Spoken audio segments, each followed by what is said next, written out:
seriously, the work you guys have done, Andrea and David Sayers, to get ready for today, this is going to be so informative and wonderful. And your special touches, guys, make such a difference. We couldn't do it without everybody, but especially your definite intentional focus. So thank you, guys. Thank you. If there are any new industry partners on the call today, or managers achieve their full potential. Additionally, IRA members have the advantage of virtually an unlimited opportunity to advance their careers through networking, again, net weaving, Dr. Debbie's word, through the ability to hone their leadership skills and volunteer efforts and participating in committees and the chapter itself, and to share their experience through teaching and coaching. So as we broaden our scope, we're reaching out to those who have not participated with IRA before. We want new participants and new members, from college students to entry-level real estate managers to seasoned professionals. We are focused on growing our chapter and nationally with IRA. Achieving that growth requires partnership, and it requires resilience. So on the partnership side, many of you may know that IRA was born out of the National Association of Realtors recognition that skilled property managers are necessary, absolutely necessary, to maintain relationships between and among tenants and residents, owners and investors, to improve building operations, to enhance the value of the assets, the properties that we manage. Today, we know that there are many organizations that fill each niche of the real estate world, the real estate industry. But IREM is unique in that we serve all asset classes. We serve professionals who manage any asset class, not just one specifically.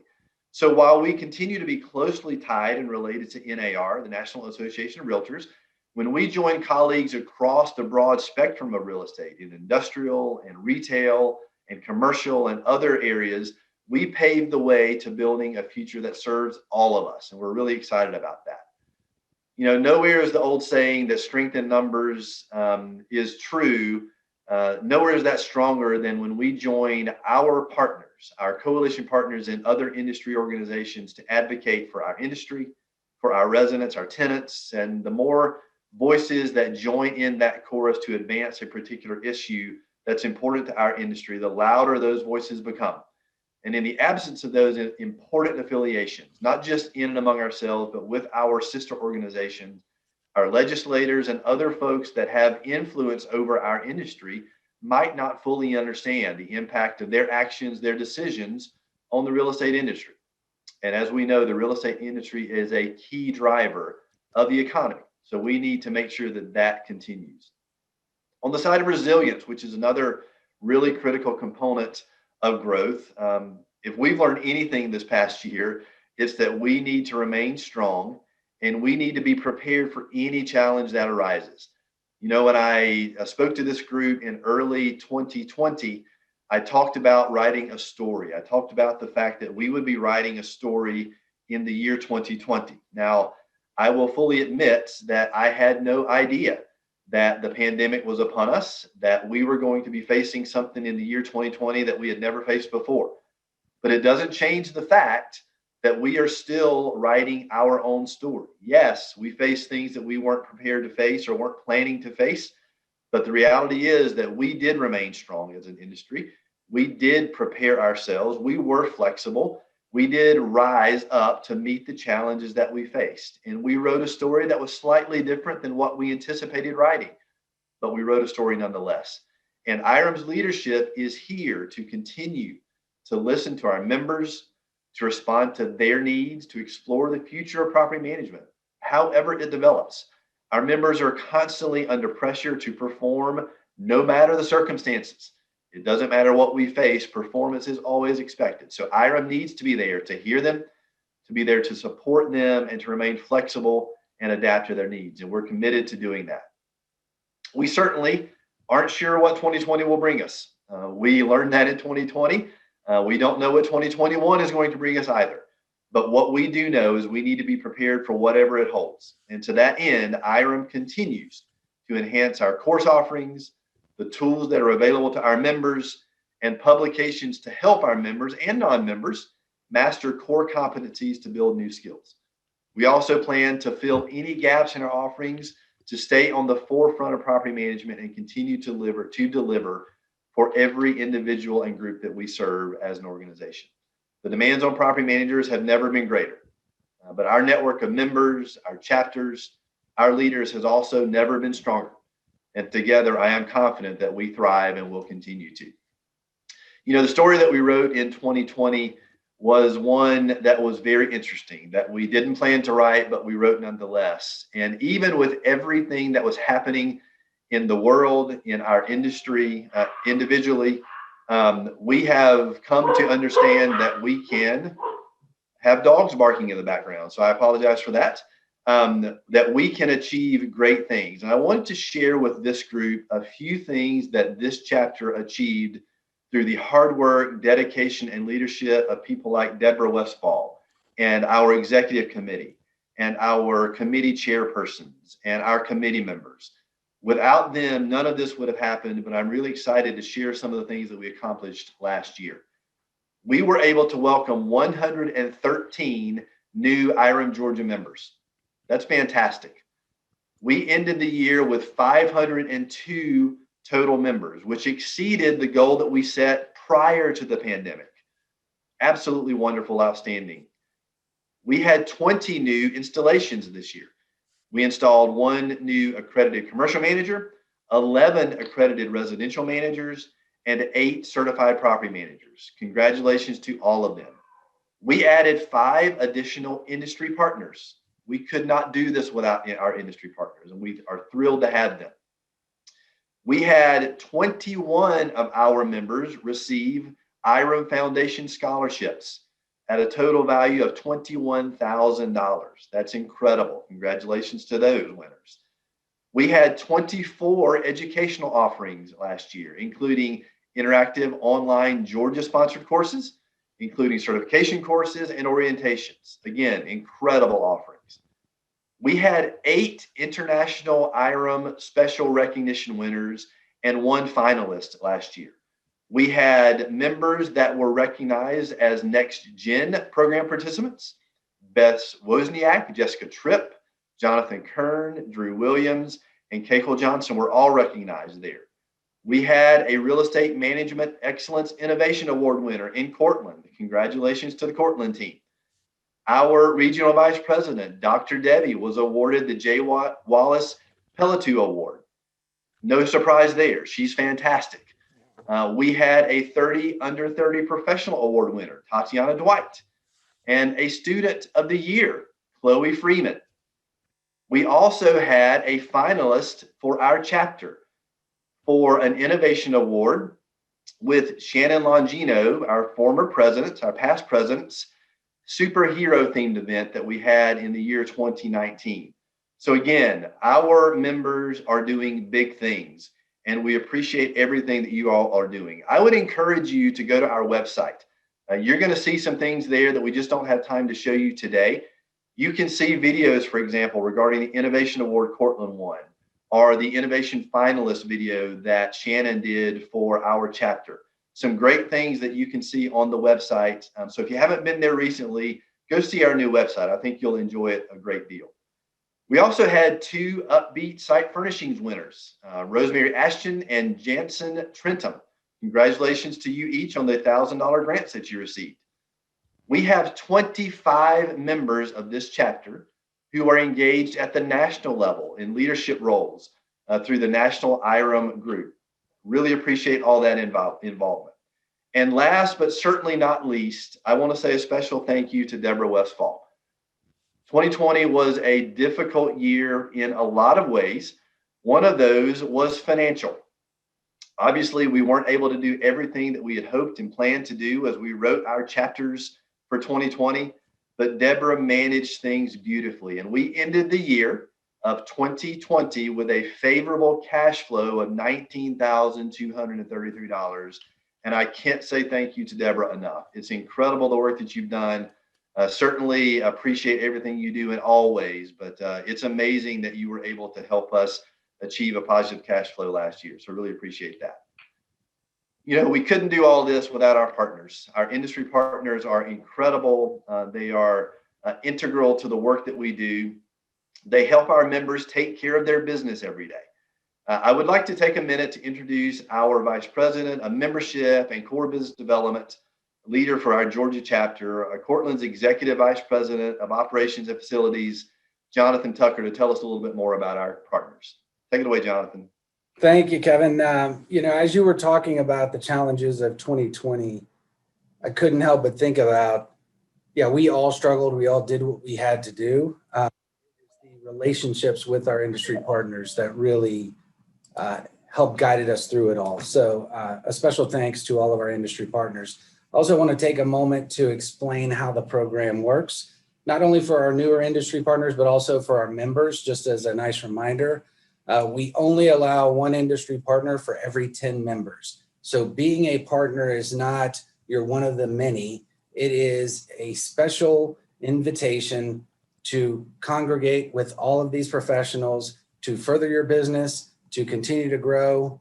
So I'm excited for all of our new partners, and I'm also excited for our members. For those of you who haven't looked out and reached out to our industry partners or want more information, please let us know. We keep a running list. We're happy to share that list with anyone who has interest or has a need. So with that said, I want to take a few minutes and give our newest industry partners the opportunity to introduce themselves. I'll start with a gentleman I've known for several years. Is actually a referral from our company. He has been fantastic for us and quite frankly has earned the right to join. So I'll start with Antoine Elkery with Carpet South. Can you say a few words, Antoine? You may have to unmute.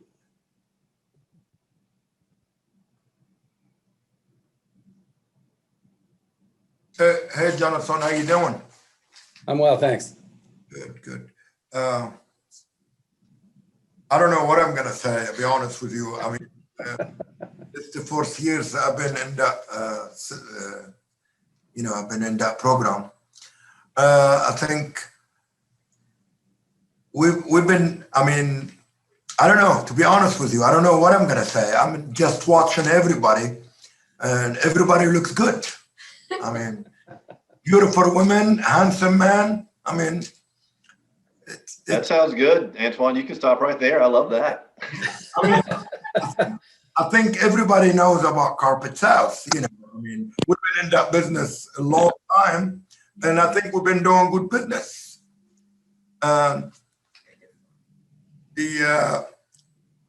We're doing great, and I hope 2020 be gone. We're not gonna see it anymore. And then 2021, we get them better. Like I introduce myself to everybody, we've been in that business a long time. We've been doing a good job. And price, especially in that business, the prices wise. If you come to the prices, people trying to save money to keep that budget in the end of the year, plus, not minus. I've been in that business a long time and I know about it. That's where I come from. I was carpet installer. You can't sell carpet all day long, but when you come to the installation, you want to know what are you doing. The very, very important, the service.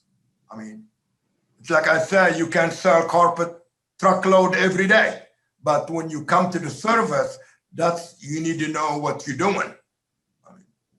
I've been handling almost 50 installer by myself, and I know what they're doing, each one of them. A lot of company does work, but then, be honest with you, it's not just me. I know what I'm doing about the installation. The very, very important, the installation wise. That's what I'm gonna say. Everybody happy, everybody, we've been in that business a long time, and all my customers very happy, especially Cortland. We've been with Cortland almost 8 years so far, maybe 6, I don't know, 6 or 7 years. Everybody's happy.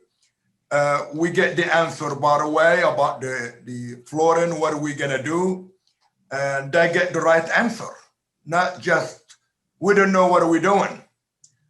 They get the right answer from us, especially, that's what I come from, with the installation people.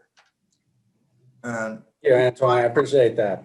we're trying to reduce the prices whatever we can, especially the extra charge. I don't believe about extra charge. You know me, Jonathan. If the installer come in trying to make more money on the job, easy for him to do, we're trying to reduce it the much we can. Well, I'll share what was shared in the industry partner meeting prior that I think, look, everyone should probably know. If you walk on it, Antoine does it. Exactly. When need, feel free to reach out to Carpet South. Whatever I say yesterday, whatever you walk, I do. Whatever you walk on, I do. All right. Thanks again, Antoine. We'll move on to Doug Brooks with Last Parking. Hey, everybody. Glad to be here. So thankful that we're here today. What a crazy year 2020 was. Certainly hit our industry very, very hard, but starting finally to see a little bit of a light at the end of the tunnel. For those of you who do not know me, my name is Doug Brooks. I'm the Regional Vice President for Last Parking. I oversee all of Georgia. We're probably one of the largest parking companies here in Atlanta and across the US. We service all types of real estate, commercial, mixed use, residential, medical, hospitality, and event. We also partner with many of our clients during the development process. So a lot of our partners have projects coming out of the ground, and we partner with them to do demand studies, shared use analysis, traffic, technology, and things of that nature. Many of you probably know us from some of our more prominent partnerships, such as the Atlanta Braves, the Battery, the Atlanta Hawks, Ponce City Market, Westside Provisions, Buckhead Village District, other popular places, but we really are much more than that. We have about 150 properties here in Atlanta, large and small. And I'm very proud to say we provide employment to about 300 employees right now. It was about 1,000 employees pre-COVID. So, it's a daily battle working to get those people back as quickly as we can. So, we're guided by our mission statement, which is to provide value to our clients and opportunities to our employees. It's something that we live by, and we believe very strongly that doing right by our clients and our employees, that's how we've been able to grow at the rate we have, and we're very proud of that. So as your partner, I welcome any questions related to your parking, ancillary services. Doesn't matter if it's technology, demand studies, rate maximizations, traffic, anything in parking. I want to be a resource to you guys. So certainly appreciate all of your support and look forward to some great days in the coming year in our industry.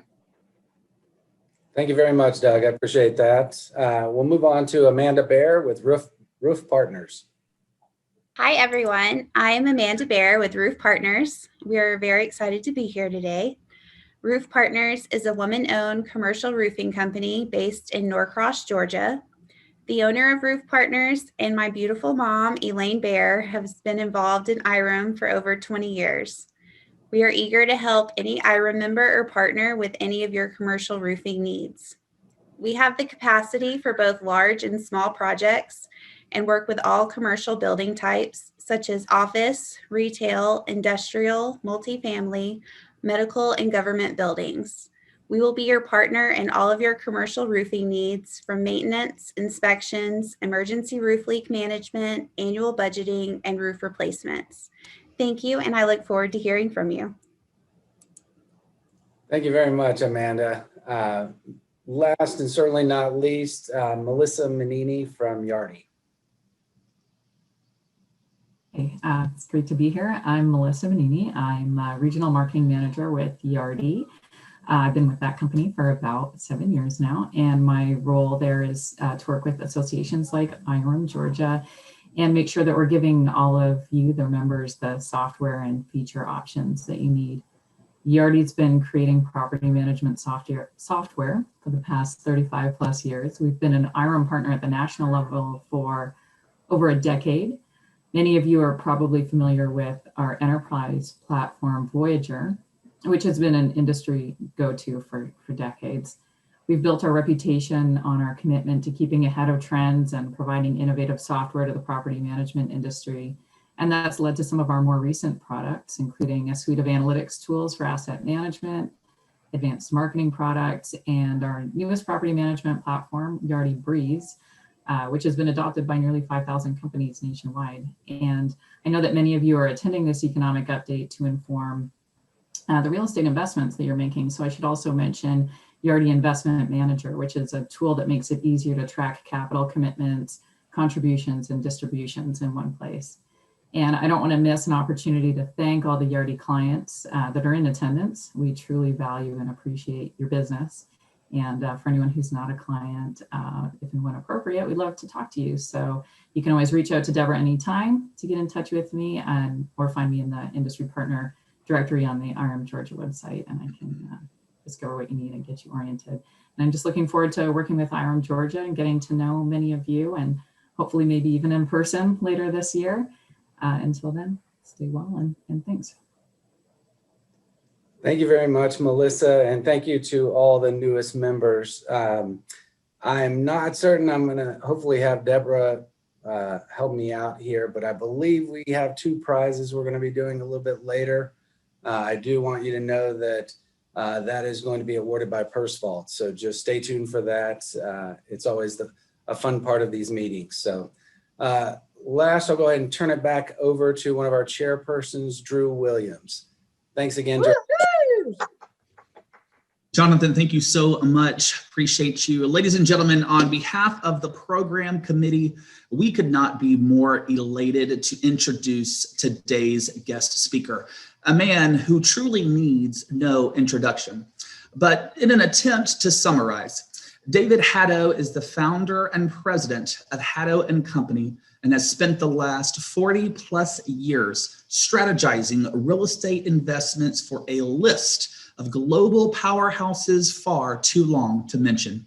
He holds an undergraduate degree from Emory University and not one but 2 master's degrees, one from Georgia Tech and the second from Georgia State University in both city planning and business administration. He's a former mortgage banker and city planner and also serves as a part-time instructor at the College of Design at Georgia Tech.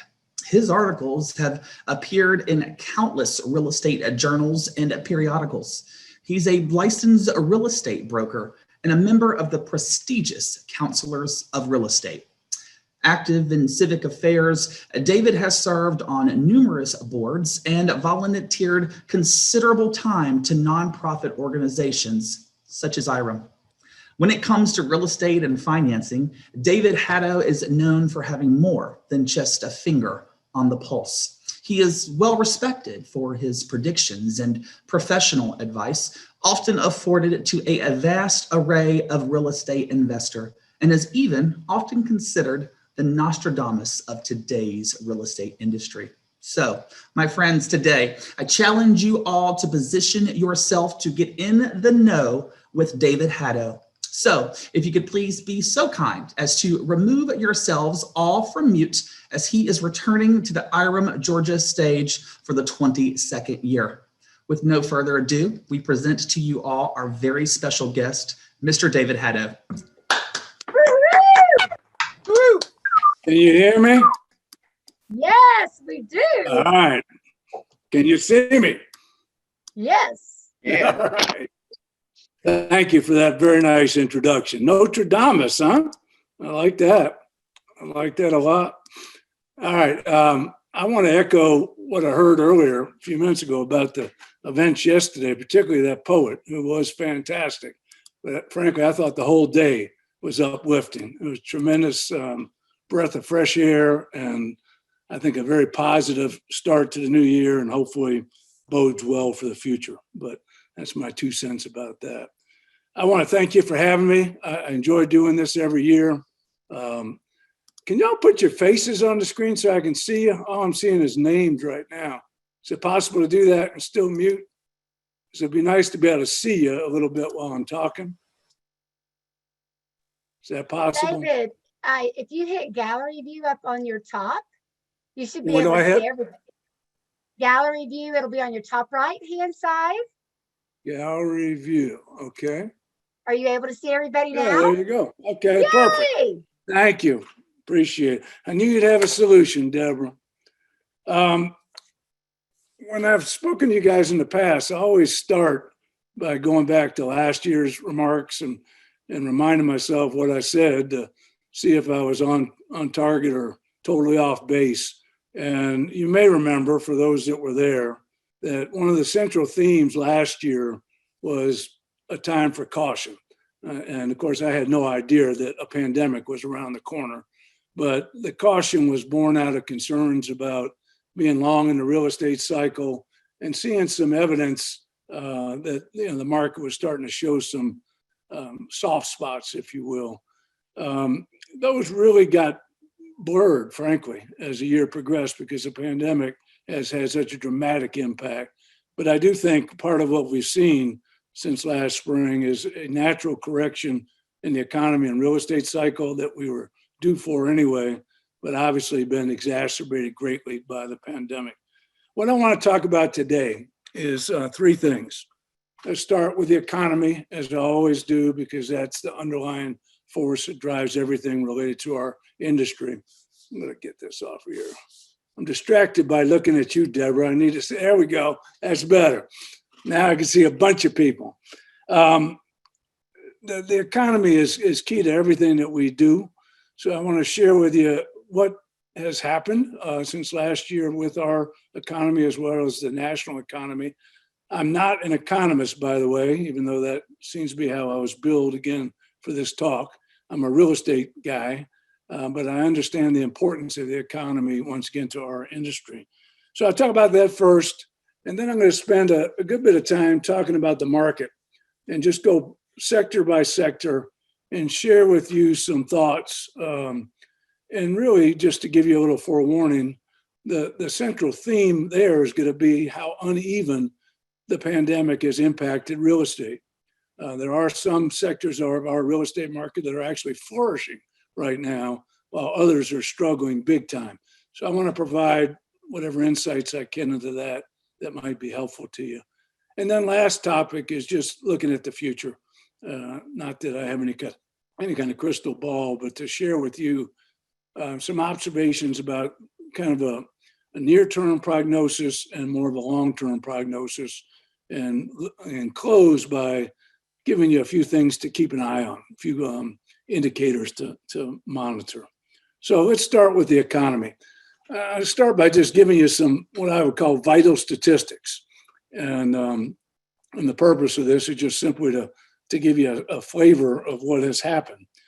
Between February of last year, so shortly after last year's talk, and November of this year, which is the last month, November of 2020, last month that data is available, Metro Atlanta lost 96,200 jobs. So even though we have a very diverse economy and we certainly weathered this better than a lot of cities, we've still had a significant correction in our employment situation. The unemployment rate went from 3.3% this time last year to right now it's 5.6. And 5.6 is pretty good by historic standards, but it got up as high as 12.7% in April. So we've been on a little bit of a roller coaster, obviously, and that's reflected in the unemployment claims, obviously, in Georgia since the spring. The two sectors of the economy that have felt the biggest impact, not surprisingly, are leisure and hospitality, which is, of course, the airlines, not the airlines, the hotel industry, the restaurant industry, and related fields, and then business and professional services. Those two sectors account for over 50% of the loss of jobs. So that's where it's hit the most. Georgia State University, and their most recent projection that's been made public anyway was made in September. So once again, it's a little bit dated, But for the calendar year 2020, they project a loss of 135,000 jobs. So the average, that's based on average employment.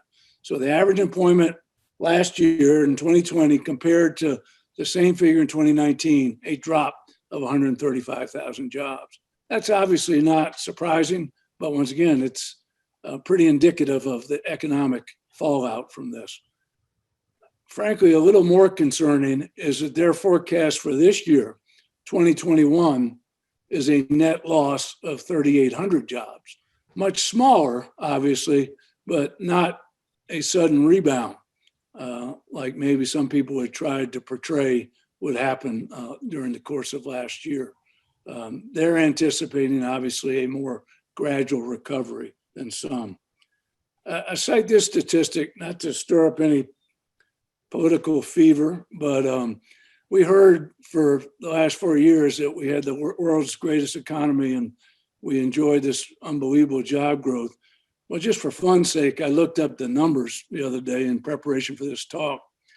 In December of 2016, before the last presidential administration went into place, there were 145.4 million jobs in the United States, 145.4 million.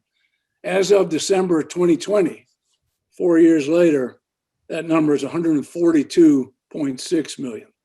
So we've actually had a net loss of 2.8 million jobs during the Trump administration. Now, once again, a lot of that was last year, but nonetheless, I thought that was interesting. GDP, gross domestic product, is projected to drop 3.5% for the calendar year 2020. Fourth quarter data is not out yet. For you guys that don't know, the recession officially started in February. So it actually started before the pandemic technically really began to impact things. So we're in the middle of a recession still.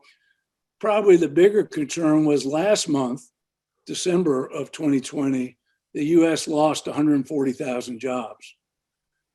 Normally that really wouldn't get your attention so much, except that since April, we have continually added jobs because we lost so many jobs in March and February and April. We've been building that back up until last month. So once again, I tell you that not to dwell on the negative, but just to remind you, we're still very much in a difficult economic environment.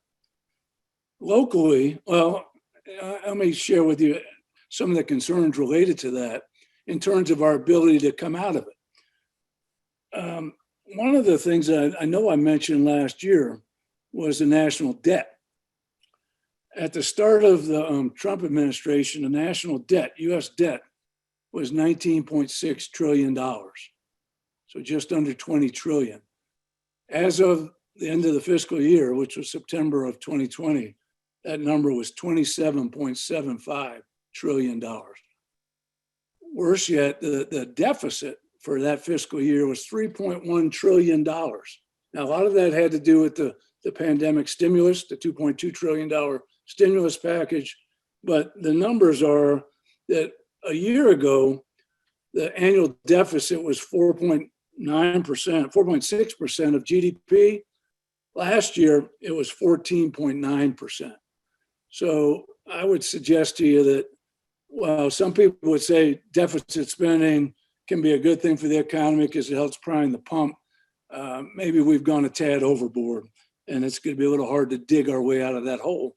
Now, obviously, we have a new administration, and there's a lot of proposals that require a lot of additional government spending.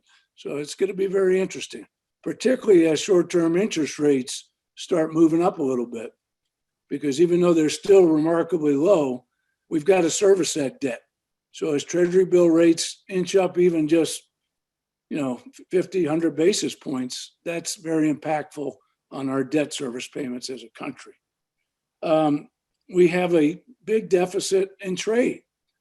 Once again, I don't want to throw too many statistics at you, but in November of last year, a couple months ago, our trade deficit was $68 billion. A year earlier, it was $41 billion. So that's a pretty significant change in 1 year's time. And a lot of that has to do with trade with China. because of the tensions that exist there. We obviously are in a very difficult political environment, have been. Hopefully that's changing, but that's an issue as a country that we're very much still wrestling with. And lastly, the Federal Reserve, which has done basically all it can to prop the economy up, buying bonds, keeping interest rates really low, pumping money into the economy, done everything it can, is going to start to sort of run out of tricks. And that's a little bit of a concern, once again, as we look into the future and try to anticipate when we might come out of the recovery. Locally, the biggest fallout, as I mentioned earlier, has been leisure, hospitality, and of course, travel, transportation. Here's a stat that, if you haven't seen it, it blew my mind as one who recommended Delta stock to you guys about 10 years ago and regretted having done it. Delta last year lost $12.4 billion in 1 year, 12.4 billion. Now, you may remember that after 9/11, Delta filed for bankruptcy, came out of it and got stronger and did great for many years. Well, it's obviously having a hard time right now. And that has to do obviously with passenger volume. Passenger volume, I thought this was a kind of a fun stat. Not fun, but very telling. In February of last year, once again, a year ago, there were 7.8 million passengers a day going through Hartsfield Airport, 7.8 million. 2 months later, in April, the number was 450,000 a day. Now think of that. So think of the impact that's had not only on Delta, but on obviously hotels, the convention industry. Most of the citywide conventions last year were canceled. I think it was like 29 out of 32. And the Convention and Visitors Bureau just came out with a study that said they believe the pandemic has sucked $10 billion out of the Atlanta economy during the past year. Once again, whether that's right or wrong, who knows? That's where the problems have been. Now let me turn to the good news before you tune me out, and that'll be the end of that. Offsetting that bad news locally has been tremendous strength in the logistics industry, particularly Amazon. You may not realize this, but Amazon now occupies over 13 million square feet in metropolitan Atlanta of industrial space. 5 years ago, that number was virtually zero. So their presence has expanded dramatically. Companies like Facebook, Google, Microsoft, et cetera, have made significant commitments in the past 12 months to Atlanta, both in leasing space. And I'm sure you read that Microsoft just bought 90 acres on the west side of town. They paid $136 million for it. They have not announced their plans yet officially, but most anticipate a corporate campus of some type and a lot of employment. That's big for our city. We've seen 3 or 4 significant corporate relocations in the past year, including Papa John's moving their headquarters here. We've seen tremendous expansion in the healthcare sector. Go look up at Druid Hills and I-85 at what Children's Healthcare is doing right now. It is unbelievable. Look at what Piedmont just built. They're on Peachtree. Emory has gone through significant expansion. So that sector of our economy is obviously doing well, and there's a lot of need. The for sale housing market, and I'm going to talk about this later on, is firing on all cylinders, both in terms of new construction and resales. That's somewhat of a puzzle, obviously, given the economic climate, the uncertainty, but we'll talk about that more in a minute. We've continued to grow population-wise and due to in-migration. So once again, compared to a lot of other cities, we benefit from that. The stock market, think of that alone. The stock market, just using the Dow as a measure, the Dow Jones Industrial Average, dropped 36% in March of last year, 36%. And I don't know about you guys, but I had big flashbacks to 2008, 2009, and was very concerned. Well, the market right now is at record highs again, is not only recovered the losses, but grown significantly since then. So for whatever reason, and once again, it's a little bit hard to comprehend, it has proven remarkably resilient. And hopefully that's a reflection of a lot of people's faith in the economic future of our country. I'm closed with this one and try once again not to get too political, but I think the recent elections not only shined a bright light on our state, they shined an extremely favorable light on our state. And I think just from a pure selfish standpoint, the economic development value of that is remarkable. I think there'll be a totally different attitude among a lot of companies, particularly high-tech companies, about Georgia. You know, some have said that Amazon didn't pick Georgia because of concerns about our governor and some of our state policies, et cetera. Well, I would argue that what's just happened, both in the presidential election and these two senatorial races, is going to serve us quite well from an economic development standpoint. So what's all that mean? In a nutshell, we are still obviously in the middle of a pandemic. We're very much in the middle of a recession. None of us knows when we put that behind us, but I'll talk about this more at the end. I think the next year, this year, is going to be the pivot point, hopefully. Whether we pivot early in the year or late in the year, who knows? But the conditions, the circumstances are starting to fall into place to suggest that. You know, there's some people that will argue when you have a difficult situation like the 1918 pandemic, it can often be followed by a period of like the Roaring 20s, where you have tremendous economic expansion, probably because people come out of their bubble, they come out from underneath their bed and want to spend again, want to live again. So we'll see. I mean, once again, I don't pretend to know the future. I just know we got a ways to go to get back to bright and rosy times, but I do believe we're pointed in the right direction. All right, let me talk about the market, real estate market. This is something I actually know something about. I'm going to start with office. And just so you know, and I want to give attribution to the sources, the statistics I'm citing come from Jones Lang LaSalle, JLL, and they just came out literally yesterday with their fourth quarter numbers. And I'm so glad I got them. I should give credit to the folks in my office. They got them and sent them to me because they're very telling.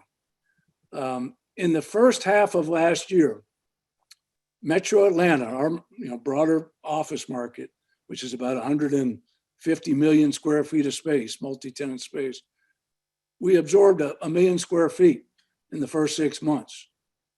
Now that's very good by recent standards. Now is the bad news. It was actually more than that in the first quarter. Second quarter was modestly negative. The second half of the year, we lost 2 million square feet of occupied office space. So on the year, the absorption number was negative 950,000 square feet. Why? It should be pretty obvious to you. People have gotten used to remote working.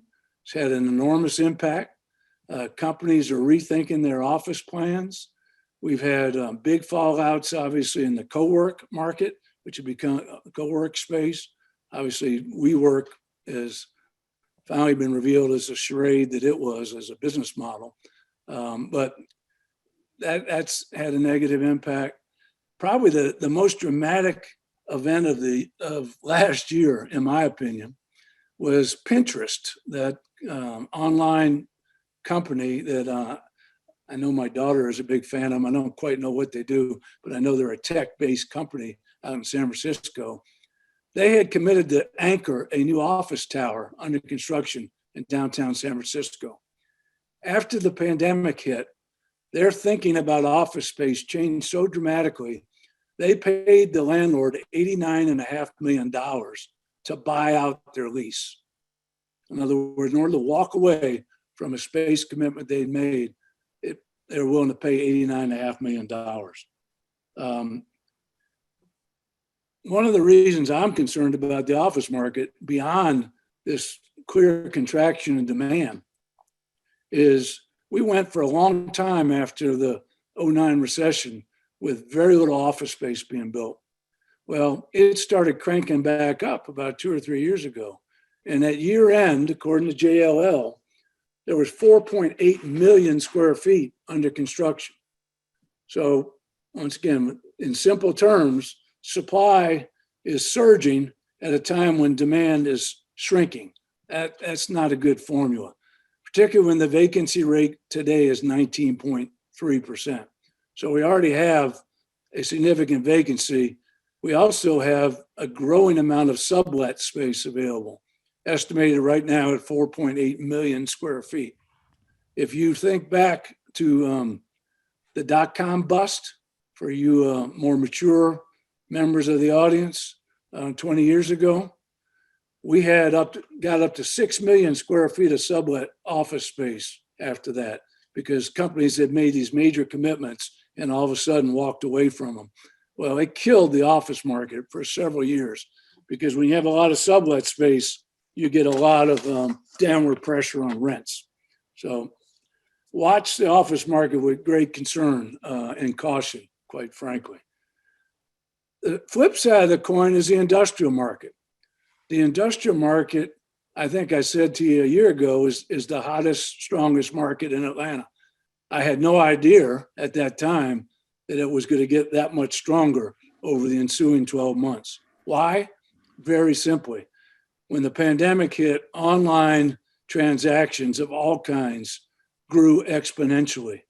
And the more e-commerce that occurs, the more demand there is for warehouse space to accommodate their needs. Here's some numbers that might shock you. They shocked me.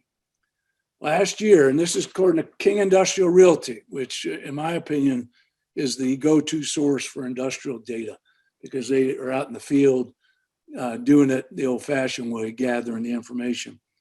They said that last year, 2020, Atlanta absorbed 23.7 million square feet of industrial space. Now contrast that with the office market. I just told you the office market lost 950,000 square feet. Industrial market gained occupancy of 23.7. Now, we built 24.7 million. So we haven't been shy about getting in front of the market, building speculative buildings, keeping pace with the demand. But the good news is demand has kept pace. Hence the vacancy rate at year end in the distribution segment of the market, which is the bulk of the market, is 10.7%. So that's as low as it's been in a long time. Atlanta remains a very attractive market for investors in industrial space. Cap rates are really low. I mean, these buildings are selling at 4 or 5% cap rates because industrial has become the favorite investment class of institutional investors. Another thing that's been driving demand outside of e-commerce is Home Depot, Walmart, and others who have expanded their distribution facilities in Metro Atlanta significantly. Now, some of that growth is because the online sector of their business has taken off, but a lot of it's just growth in those companies. So the industrial market's in great shape. The retail market, I don't probably need to talk much about this. As you can imagine, it's taking it on the chin big time, but it was already taking it on the chin. I mean, I discussed this a year ago, but hit you with a couple of stats. This was as of mid-August, so it's not totally current. But as of mid-August of last year, 29 national retailers had filed bankruptcy. 29. Now, you say 29, well, that's not many in a country that has countless number of national stores. What should get your attention is the names of some of those stores. Brooks Brothers, Neiman Marcus, J.C. Penney. So these are not dime store variety businesses. They're major businesses that have long histories that finally sort of gave up the ghost. A couple of things that caught my attention last year was this company called Brookfield, which is probably the largest owner of regional malls around the country, just last week gave the keys back to North Point Mall, to New York Life. North Point Mall is one of the newest malls in Atlanta, and obviously in a very desirable trade area up in Roswell, Alpharetta area. They literally handed the keys back. They didn't want to continue to pay debt service on a $200 million loan. That same company, Brookfield, has created a fund. This I kind of get a kick out of. You can argue this is good money after bad. They've put together a $5 billion fund in order to buy different retailers so that they can stay in business and continue to pay rent on their store space. And one of the companies they bought is Forever 21. But to me, that's doubling down in a big way. What's, I think, a very interesting trend, and you're going to see a lot of this in the coming years, is folks are looking at malls now as distribution facilities for e-commerce. Amazon is working with Brookfield to convert some of these vacant department stores to last-minute distribution facilities. That's happening in shopping centers across metropolitan Atlanta. So it's very, and of course, I told you years ago about the mall on the south side, Shannon Mall, that was demolished in order to build an e-commerce facility on that site. So it's just a continuation of a trend that was already underway. It just got a lot more juice in the last 12 months because of the significant growth in e-commerce. The hotel sector is a horror show. I don't have current numbers in terms of occupancy, but at mid-year, and this is not a mid-year number, it's for the first half of 2020, the occupancy in Metro Atlanta was 42.9%. Now, compare that to a year earlier, 2019, the number was 70%. And the sad part is we really had a very healthy hotel market going into this. We hadn't gotten crazily overbuilt. We had great occupancy. 70% is great occupancy for the hotel industry. We had growing room rates. So everything was very, very robust and healthy. We started seeing an increased level of construction. And right when all that was unfolding, the pandemic hit. So it has been devastating. And who knows when that turns around? Obviously, a lot hinges on the vaccine, a lot hinges on flattening the curve of the virus spread, but it's that industry has been devastated. As a result, you can imagine the number of foreclosures, delinquencies on loans on hotels. That sector of our business is really reeling. Residential, as I alluded to a minute ago, it's a mixed bag. On the single family side, it's actually doing quite well. I looked at some numbers yesterday, and I've said this to you before, and I sincerely mean it. One of the nice things about doing this every year is it forces me to check up on this data, which I don't track on a regular basis, and see what it says. And I had my associate pull single family housing permits for Metro Atlanta by month for 2020. Now, December is not available yet, and this is from the Census Bureau. What it shows is that housing permits in the second half of 2020, at least from, I guess it would be April through November, or maybe it was May through November, were 35% higher than they were from January. I think it was January to May was the first part. Yeah, those 5 months compared to the 6 months that followed, there was a 35% increase in the volume of new single family permits. We've seen a sharp uptick in prices, both of new homes and resales, and a very significant diminishing of the standing supply. So it's clearly a seller's market right now for single family homes. I would suggest to you that should continue. Maybe not obviously as red hot as it's been, but I think there's legitimate pent-up demand because we went through a number of years following the last recession where we really didn't start that many new homes. So we didn't get crazy like we did in the early 2000s in terms of construction. We had a lot of people renting in the rental market, and saw a big significant increase in renter occupancy. That's starting to shift back towards home ownership. We've seen the millennials now reaching a stage of their life where they're ready for home ownership, even somewhat delinquently or late compared to previous generations. So there are a lot of forces. And of course, on top of that is the interest rates. You can borrow at 2.5%. And you get a mortgage at 2.5%, you can buy a lot of house regardless of increased prices. So the single family housing market is good. Apartment market is good, but showing a little signs of, I would say, cracks, a few cracks. And the cracks, in my mind, as we track, I've mentioned in the past, the in-town apartment market and the in-town condo markets in depth twice a year. And the third quarter apartment data, which is the most recent we have, started showing a significant slowdown in lease up velocity, rent growth, and basically just kind of a flattening. And yet the pipeline of apartments under construction was still daunting. And even the pipeline of proposed developments is significant. So I think that's a market that should be watched with caution, because I think the other impact of the pandemic has been it's taken some of the luster away from living in town. And I'm a real advocate of in-town living, but you know, the street racing, the crime, the public demonstrations that led to some unruly behavior, the fact that it costs more to live in town in an apartment, all those things are sort of working against occupancy in town, once again, at a time when it's somewhat vulnerable because we've had such a surge in supply. The developers, I think, recognize all this and started to recognize it a couple of years ago and started shifting their focus to the suburbs, and not just to the suburbs, but to the exurbs.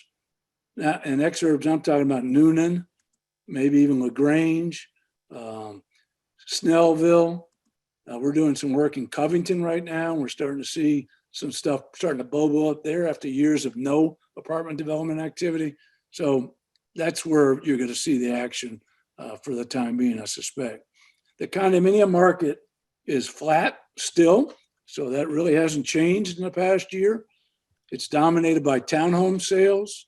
Conventional condominiums have really never come back since the 2009 recession, not in any significant way. One of the biggest concerns that we see, because we're compiling that data literally as we speak, as of year end, the resale market went sideways last year. Up until last year, resale prices of condominiums have been steadily going up since 2011. Well, last year it flatlined. And what we're hearing from agents is people are moving out. Once again, I hate to dwell on it, but the crime situation, the street racing, things have occurred. The fact that you can't go out very comfortably to restaurants and entertainment. So once again, the appeal, the things that drew people into town have, at least for the time being, been diminished. So tie that up with a bow. As I said at the part of my introduction, we've seen a very uneven impact across the real estate market. Some sectors, industrial, for sale housing, particularly single family, doing great. I would argue that office, retail, and hotel are extremely challenged right now. I think the office, we're just in the early stages of those challenges. So where does that leave us? I kind of hinted at this once again at the beginning. I think this year we're in an inflection zone, for lack of a better term. I don't think we know where we're headed yet.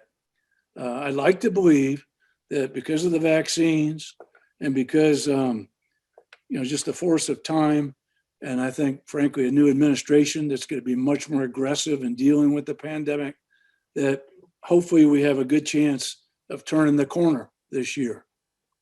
But I can't imagine it's going to happen in the first half of the year. It's probably going to take a full year to really right the ship.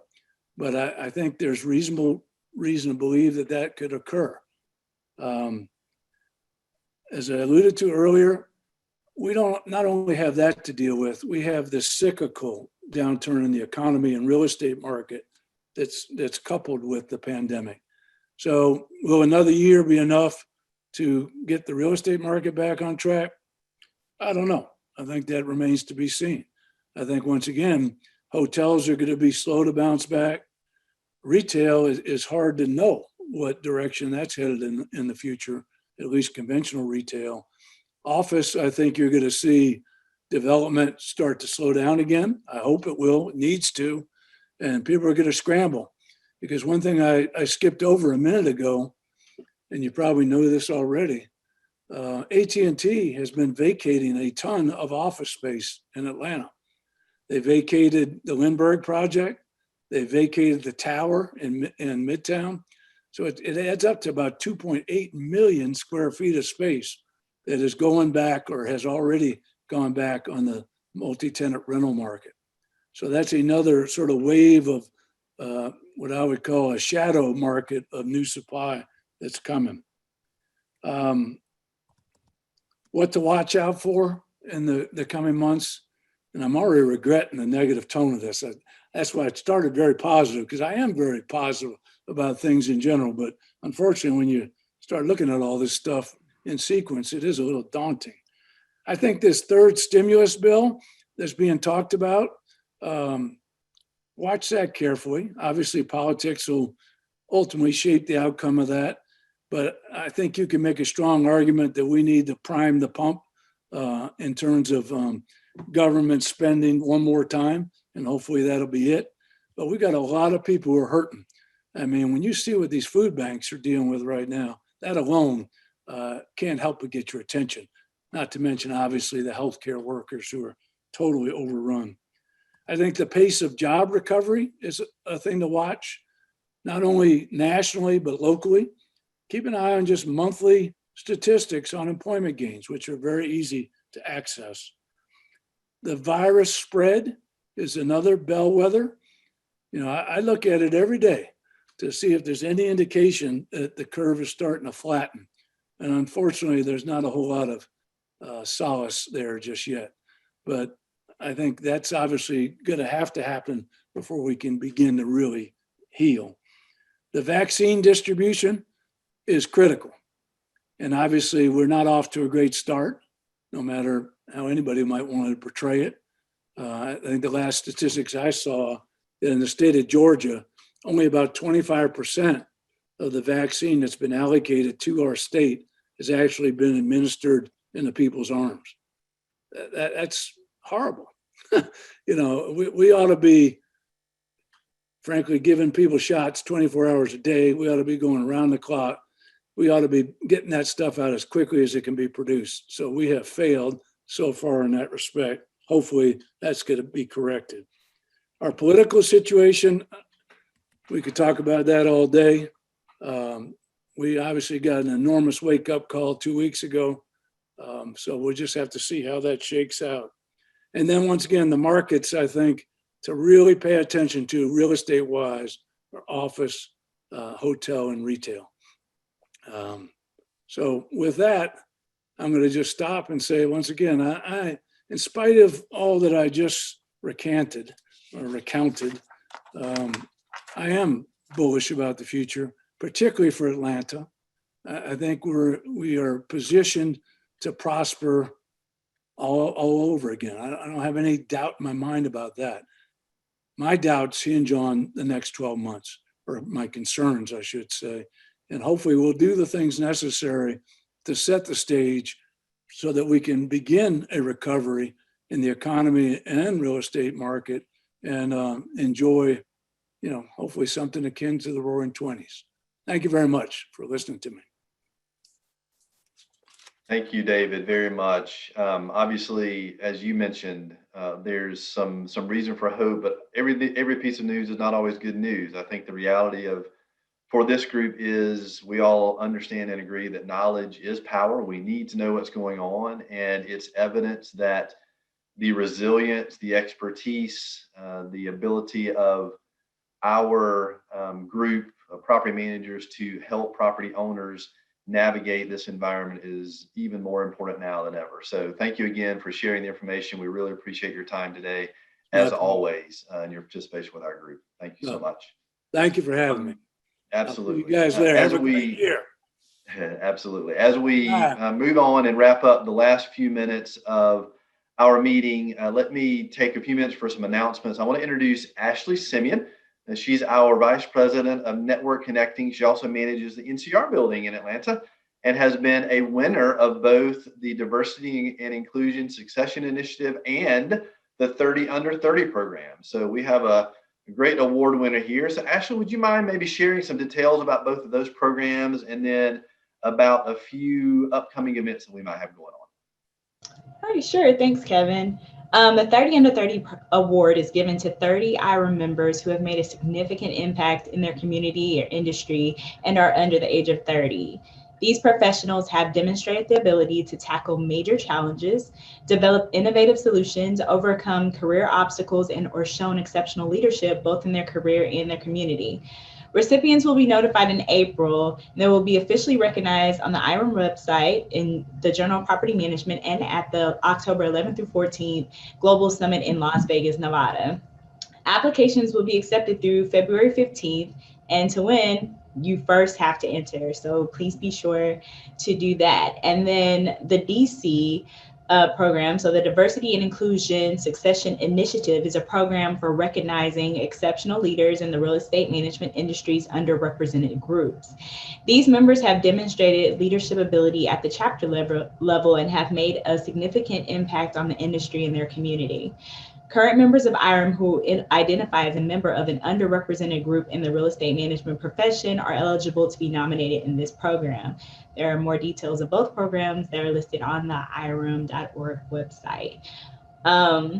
In addition, we finally have legislative issues. So if you want to keep up with legislative issues that impact our profession, it's crucial to IREM members. Please join us for the 2021 Advocacy Impact Day on March 9th at 1 p.m. Central Time, which is 2 p.m. Eastern. This free event gives members an opportunity to meet with their federal legislators and advocate for issues critical to the real estate management industry. Given the current conditions and uncertainty as a result of COVID-19 and keeping our members' health and safety top of mind, we've decided to convert the Capitol Hill fly-in into a one-day virtual event called Advocacy Impact Day. You can sign up on the IREM Georgia website, and there are more details and more events to come throughout the year. Thanks, Kevin. Thank you, Ashley, very much. I really appreciate that information. I would remind everybody the website is the place to go to find out more details about this information that was being shared. So please remember to check that out when you can. It's a new format. It's a pretty great website. So we appreciate that. I also want to say a special thank you to everyone that participated in this session. Our sponsors from earlier, really appreciate that. The calculation is underway currently in preparation to announce the prize winners. We have two prizes today. One is a Kate Spade handbag and wallet, plus a Kenneth Cole pad folio. That sounds really cool. Partially donated by Purse Vaults. We really appreciate their partnership as well. The winner is being calculated based on some things that Deborah mentioned in the beginning of our session when she encouraged participation. One was logging in with your camera showing, identifying yourself with first and last name, use of the chat box, and some other things that we got going on. So Andrea Berg and David Sayers are calculating the winners right now. We'll announce them momentarily. But before we get there, I want to let you know about a couple of things and express some appreciation for some things that have happened already today and something happening just after this meeting. At 10 o'clock this morning, our Connection Corner occurred. So thank you very much to Tatiana Dwight and Ashley Simeon for hosting that. That's an opportunity where folks who are looking for opportunities in our industry, where talent meets that opportunity. So hiring managers and hiring companies will participate in that. So be looking out for that next time as well. That's an opportunity for you as an employee or potential employee to potentially speak to employers about opportunities. And then at 11 this morning, we had our industry partner orientation. That was for existing partners or vendors who are interested about learning about our industry partner program. So thank you to those who participated in that. And then just after this meeting at 1:30, we have a membership orientation. So for interested new members, long-term members, anyone who would like to get a refresher about the full benefits of IRA membership, please feel free to join that meeting as well. You can use the same link that you used to join this meeting at noon. That meeting will be hosted by Lizzie Ortolano from our IRM headquarters, as well as Jasmine Sylvester with Pine Tree Commercial Real Estate, and Deborah Westfall, our esteemed executive director for IRM Georgia. So please feel free to join us there. And the last thing I will mention before we introduce winners of our gifts is that, as a reminder, this is the 50th anniversary of IRM Georgia. We're really excited about a lot of events that we have coming up. Our program committee is already planning wonderful events, not the least of which is our Golden Gala, which is currently scheduled for November the 19th. So please be on the lookout for more information regarding that event, as well as many others. Again, the website is a great place to find it, but be looking for information from Deborah and others as well as we move forward this year. So thank you everyone for participating. Let's see who won these gifts. Who do we have as winners this afternoon? Okay, so our winner in the purse vault, our first place winner is Cheryl Brown. Yay, Cheryl, thank you for participating. And our second place winner today is Jeremiah Jackson. Awesome. Congratulations, Jeremiah. Appreciate it very much. Congratulations to both of our winners. Thank you to, again, the program committee for putting this together. It was a great event. Deborah, as always, thank you. Thank you all for participating. I look forward to you contributing to our story for IRM Georgia in 2021. Have a wonderful afternoon. We'll see you next time. For those of you who would like to stay on, we will